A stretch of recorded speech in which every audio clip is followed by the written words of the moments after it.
এয়া জাষ্ট স্কুলৰ পৰা টুকটুকি পৰা নামি মানে খোজকাঢ়ি গৈ আছোঁ আৰু ঘৰলৈ। আজি দেউতাক আহিছে, বাইদেউ একদম ফূৰ্তিত চাগে ক'ব পৰা নাই, স্কুলত থাকোঁতেই হেল্ল' বুলি মোক কৈছিলে। চাওঁচোন ব'লক তেন্তে কি কৰি আছে বাইদেউ আৰু ছাৰে। একদম পূৰা ব্যস্ত চাগে দুয়োটা।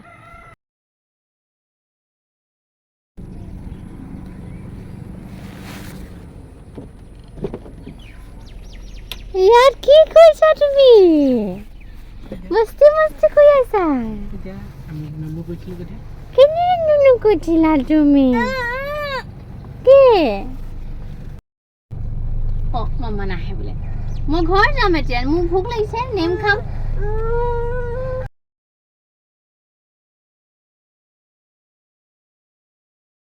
আৰু ঘৰলৈ আহি ভাত পানী খাই মই ঘৰটো অকণমান এনেকৈ ঠিক ঠাক কৰি লৈ দেখিছে নহয় কিমান খেলি মেলি হৈ আছে। মানে মোৰ অলপ ভাল নালাগে য'ত বস্তু য'ত নাথাকিলে। তথাপিও যিমান কৰিব বিচাৰোঁ সিমান কেতিয়াও কৰিব পৰা নাই। তথাপি যিমান পাৰোঁ মিলাই কিনি ৰাখিব বিচাৰোঁ ঘৰখন। আৰু ধুনীয়াকৈ মিলাই লৈছোঁ। তাৰপিছতে ইয়াৰ বাহিৰৰ পৰিৱেশটো চাওকচোন, খুব ধুনীয়া কৰিছে এইকেইদিন। বতৰটো খুব ধুনীয়া হৈ আহিছে। এইকেইদিন ধুনীয়াকৈ এনজয় কৰি ল'ব লাগে আৰু কাৰণ অলপ দুদিনমান পাছত আৰু ঠাণ্ডা আহিব। আৰু মই ইয়াৰ জোলনাখনত জুলি আছে। জোলনাখন আমলখি গছজোপাতে বান্ধি থোৱা আছে আৰু এয়া তাই বেবী পাই কিনি খেলি আছে। তাৰপিছতে সন্ধিয়া তাই মালত পূজা কৰিছে। এইখিনি বস্তু যদি শিকাব পাৰোঁ জীৱনটোৰ কাৰণে অকণমান সুবিধা হ'ব। আৰু এইখিনি দায়িত্ব প্ৰায় মায়ে লৈছে, তাইক পূজা পাঠ কৰা চব মায়ে শিকাই থাকে।